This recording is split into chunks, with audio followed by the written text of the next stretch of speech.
Chennai Korukkupet railway gate 1 மணி நேரத்திற்கு மேலாக மூடப்பட்டதால் மக்கள் ரயிலுக்கு அடியிலும் பெட்டிகளுக்கு இடையிலும் ஆபத்தான முறையில் கடந்து சென்றனர். வடசென்னை கொருக்குப்பேட்டை நேரு நகரில் ரயில்வே கேட் அடிக்கடி மூடப்படுவதால் மக்கள் கடும் இன்னல்களை சந்தித்து வருகின்றனர். இந்த பகுதியில் ரயில்வே சுரங்கப்பாதை அல்லது மேம்பாலம் அமைத்து கொடுக்க வேண்டும் என அப்பகுதி மக்கள் பல ஆண்டுகளாக கோரிக்கை விடுத்து வருகின்றனர்.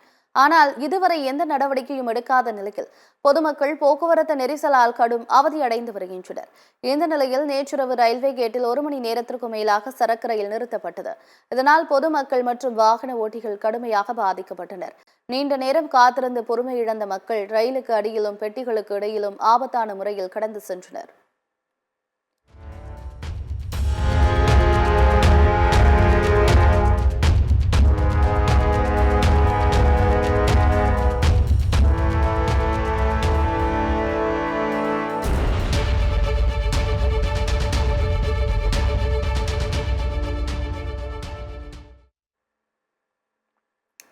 இந்த பகுதியில் அடிக்கடி இதுபோன்ற சம்பவங்கள் நடைபெறும் நிலையில் பொதுமக்கள் நலன் கருதியும் அசம்பாவிதங்கள் நிகழாமல் இருக்கவும் ரயில்வே சுரங்கப்பாதை அல்லது மேம்பாலம் அமைத்து கொடுக்க வேண்டும் என பொதுமக்கள் கோரிக்கை விடுத்துள்ளனர்.